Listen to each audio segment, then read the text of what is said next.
하는 이 시간, 여러분 마음에 혹시 시험, 걱정, 근심 있습니까? 대답 안 하시는 거 보니까 다 있은 것 같네요.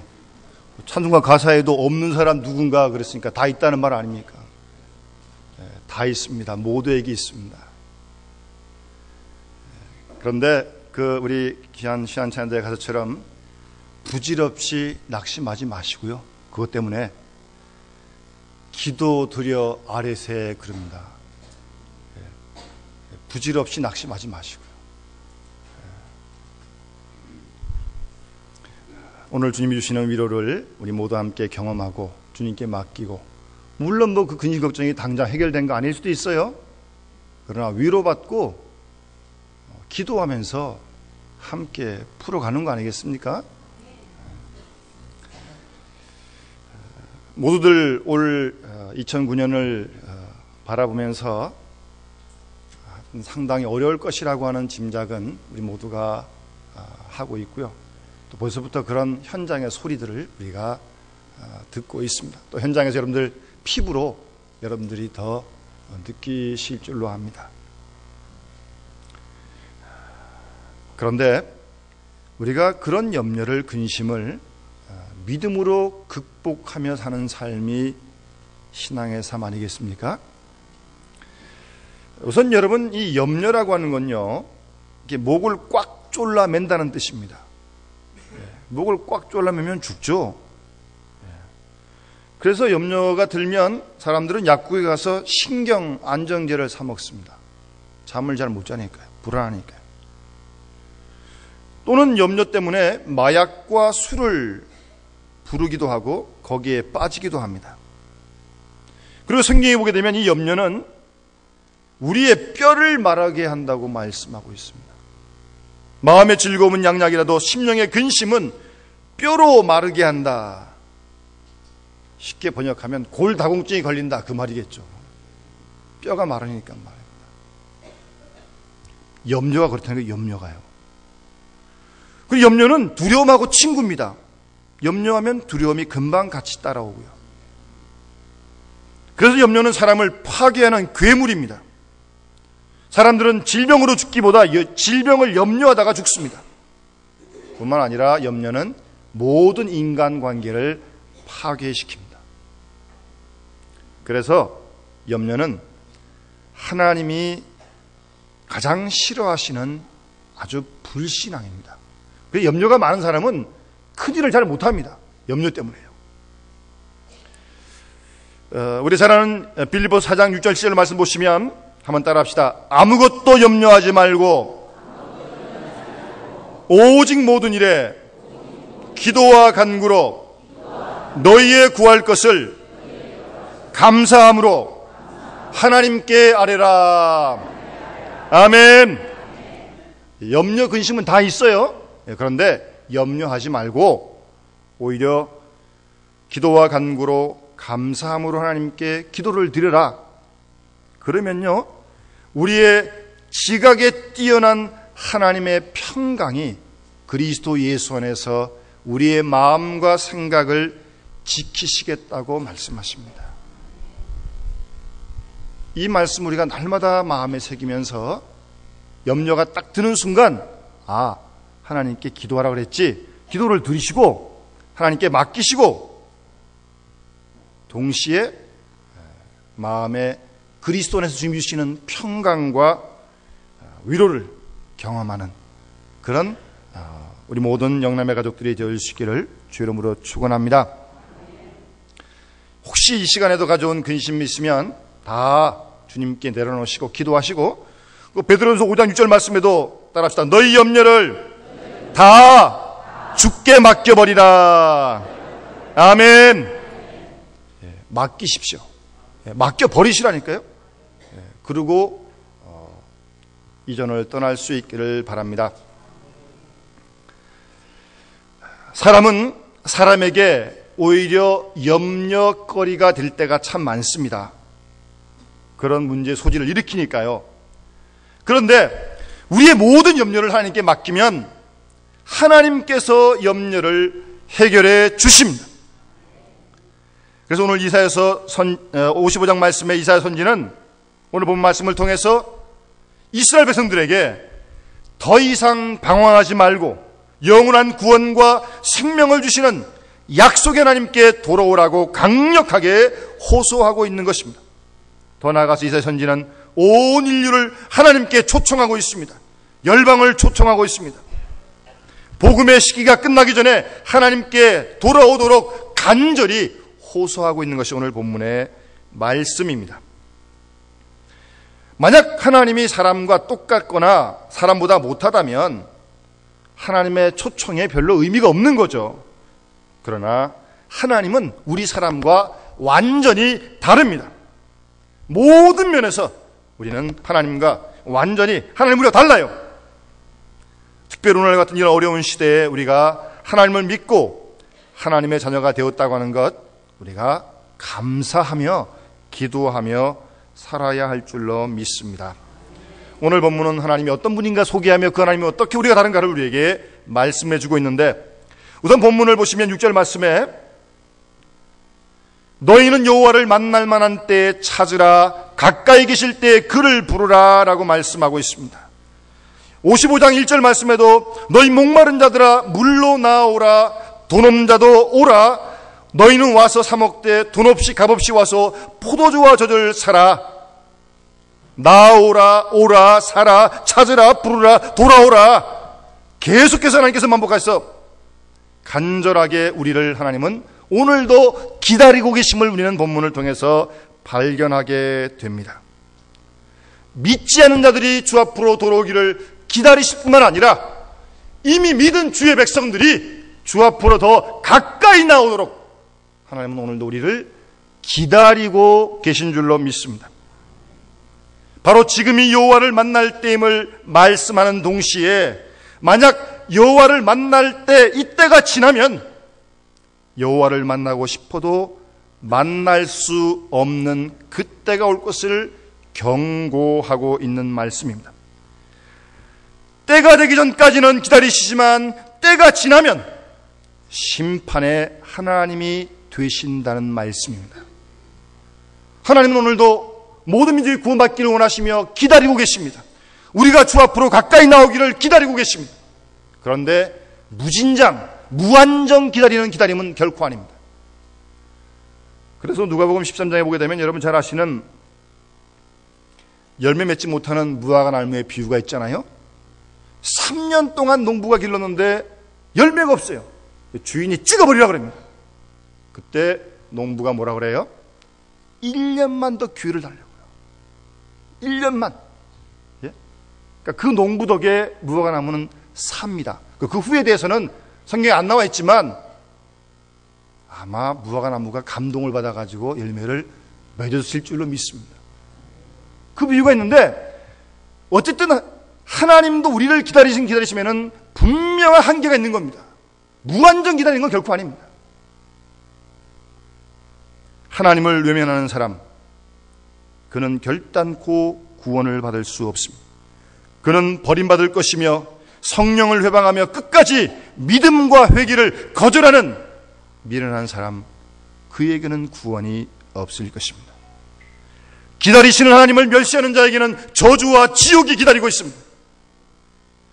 기다리시는 하나님을 만날 때 저주와 지옥이 사라지고 우리는 구원과 천국의 사람이 될 줄로 믿습니다.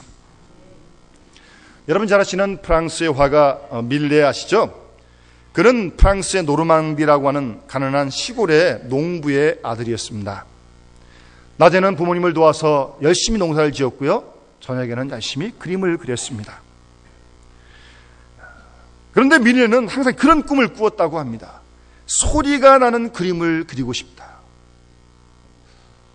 그림에서 소리가 난다. 그런 그림을 그리고 싶다는 그런 마음을 가지고 있었어요. 그 어느 날 부부가 해가 지는 들녘에서 두 손을 모으고 기도하는 모습을 보고 그림을 그렸잖아요. 그 그림 뒤에 보면 교회가 나오잖아요. 그런 교회까지 다 그렸는데 그 그림을 그리면서 사실은 밀레는 그 교회의 종소리를 들으며 이제 그림을 그렸어요. 다 그린 다음에 친구들에게 그림의 제목을 좀 붙여달라고 부탁을 했습니다.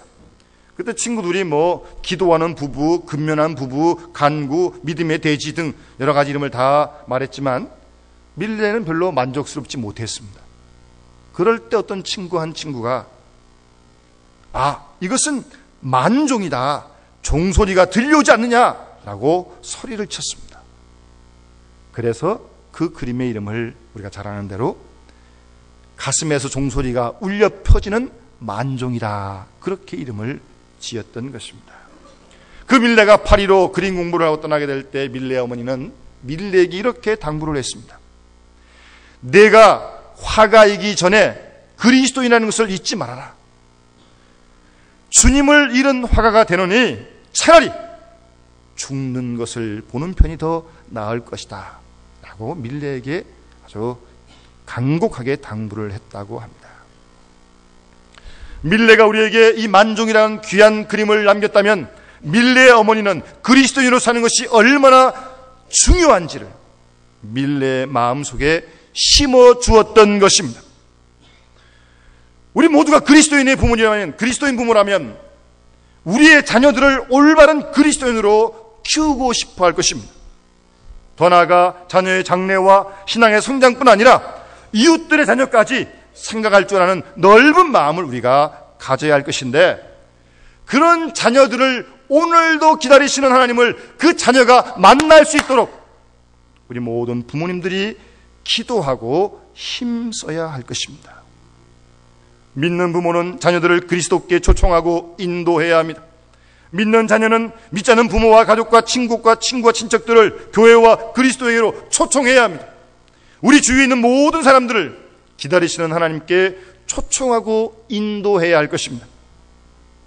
그런 모두를 기다리시는 하나님은 한 분 한 분 최고로 만나 주실 줄로 믿습니다.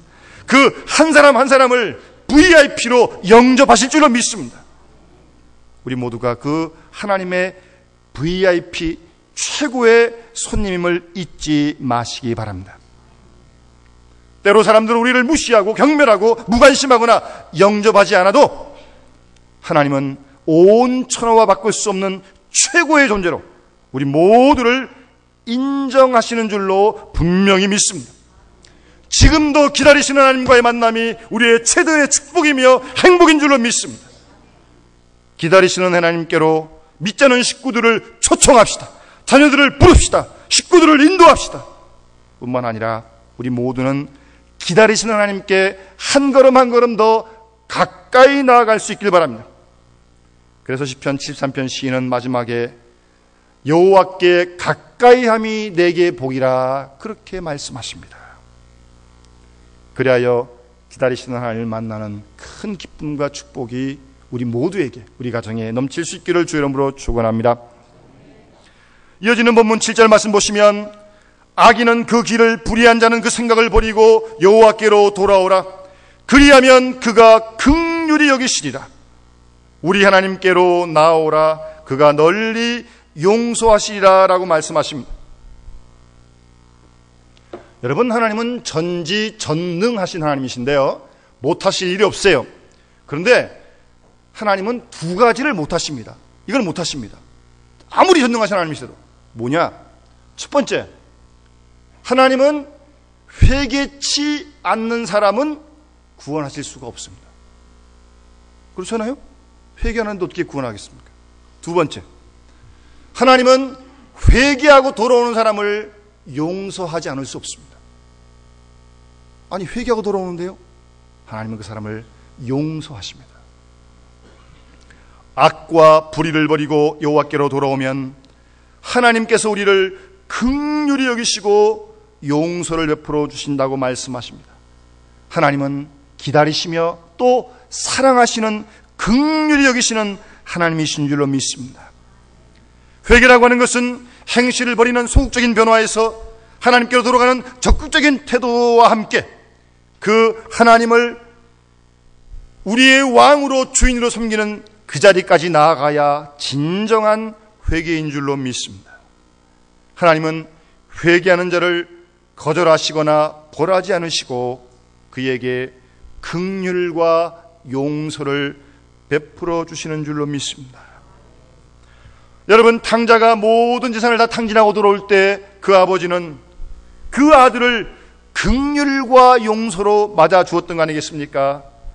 옷도 입히고요, 신도 신기고 반지도 끼워주고 잔치를 크게 베풀면서 죽었다가 아들이 살아 돌아왔다고 그렇게 잔치를 벌이지 않습니까? 아마 옆에 사람들은 그 탕자를 비웃고 손가락질 모르겠어요. 그러나 아버지는 무조건적으로 돌아오는 그 탕자를 사랑하며 용서하며 맞아 주었던 것입니다. 우리 인간의 죄가 크지만 하나님의 사랑은 우리의 모든 죄를 덮고도 남습니다. 하나님의 긍휼과 용서를 받을 때 우리가 평안과 위로를 받게 될 줄로 믿습니다. 그런데 사람은요, 어느 정도까지는 용서를 합니다. 쉽게 말씀드려서 전철에서 나의 발을 밟았다, 미안합니다 그러면 그 정도는 쉽게 용서를 해요. 그래도요, 요새는 그것 때문에 싸우는 사람도 가끔 있는데 그래도 그런 건 용서할 수 있어요. 그래도 쉽게. 하여튼 근데 어떤 사람이 나의 자존심을 팍 상하게 한다거나 그러면 그 사람은 용서 못합니다. 자기가 정하는 거예요. 자기가 누구는 용서하고 누구는 용서 못하고, 자기의 상대방의 죄의 정도에 따라서, 내 기분에 따라서 용서를 하고 못하고 하는데, 그래서 어떤 사람은 원수가 되기도 하는 거 아니에요? 그런데 하나님은 우리 사람과 달라요. 무슨 죄를 지었든 간에 회개하고 돌아오면 하나님은 용서해 주신다는 말씀입니다. 그를 사랑하신다는 말씀입니다. 우리가 한계를 정해놓고 용서 못하는 우리와는 완전히 다른 하나님이신 줄로 믿습니다. 그 하나님의 긍휼과 용서 덕분에 우리가 이 시간 주 앞에 나와 예배를 드리는 거 아니고 영생복락을 누리는 거 아니겠습니까? 그래서 이사야서 1장 18절 말씀에 오라 우리가 서로 변론하자. 너희 죄가 주홍 같을지라도 눈과 같이 이어질 것이요 진홍같이 붉을지라도 양털같이 되리라고 주님 분명히 말씀하십니다. 사람들은 어떻게든 자기 몫의 만족과 행복을 누리려고 합니다. 그래서 상대방을 제압하고 자신이 원하는 것을 차지하기 위하여 하루에도 우리가 수십 번씩 다투는 거 아니겠습니까? 참으로 안타깝고 불행한 일들입니다. 우리가 좀 더 받는 행복보다 주는 행복을 원한다면 우리 사회가 좀 더 사랑과 평화로 가득 찬 천국으로 변화될 줄로 믿습니다. 보상을 기대하지 않고 상대방의 반응에 민감하지 않을 때 우리는 비로소 주는 행복의 기쁨을 맛보게 될 줄로 믿습니다. 주님은 우리를 위해 당신의 생명까지 다 주신 거 아니겠습니까? 또 그걸 그대로 따르라고 우리에게 본을 보여주신 거 아니에요? 상대방이 우리에게 혹 적대적으로 나온다 할지라도 우리는 그를 용서하고 받아들일 수 있는 그런 믿음을 주님께 구해야 할 것입니다. 그래서 사도 바울은 주님 말씀을 들은 사람도 아니지만 사도행전 20장에서 이렇게 말하지 않습니까? 한번 따라합시다. 주는 것이 받는 것보다 복이 있도다. 아멘. 주는 것이 받는 것보다 복이 있습니다. 왜 우리가 살고 있는 사회가 이렇게 다툼과 미움과 불행으로 가득 차 있는 것입니까? 모두가 받는 것만 기대하고 베푸는 것에 소홀하기 때문입니다. 복을 받으려고는 손을 뻗치지만 손을 베풀기 위해서 손을 내밀지 않기 때문입니다. 이렇게만 고집한다면 평화롭고 행복한 세상은 이루어지지 않을 것입니다. 우리 모두 함께 주님의 사랑을 받았는데 받는 사람에서 주는 사람으로 받은 복을 베푸는 그런 우리의 삶으로 새해 새롭게 변화되어질 수 있기를 간절히 소원합니다. 오늘 우리 주위 사회는 모두가 사랑을 갈구하고 있습니다. 어린이로부터 해서 모든 분들까지 다 사랑을 간절히 필요로 하고 있습니다. 사랑이 궁핍하여 아우성과 싸움이 그치질 않습니다. 이런 시대에 우리 모두 우리 가까운 이웃서부터 우리가 사랑을 전하고 베풀 때, 용서할 때, 우리가 받은 그 사랑으로 긍휼을 여길 때 우리를 통해서 새로운 변화가 우리 공동체 속에 이루어질 줄로 믿습니다. 우리가 먼저 사랑받은 것 꼭 잊지 마시기 바라고요. 그 사랑을 베풀 수 있길 바랍니다.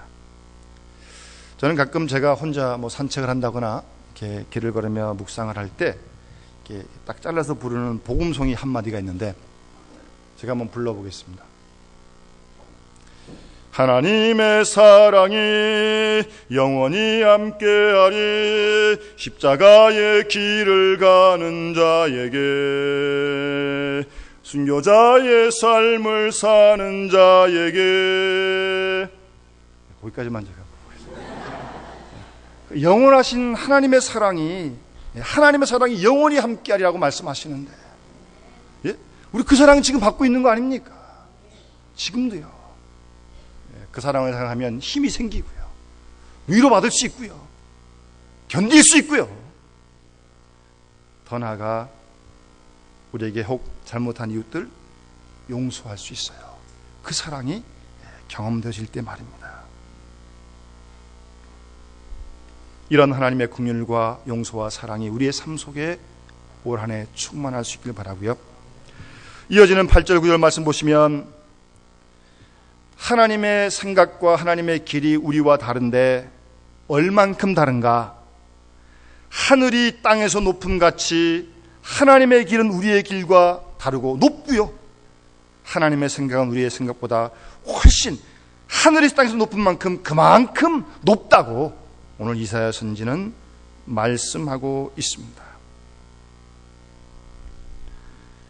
우리는 우리의 편의에 따라서 상대방을 정할 때가 참 많아요.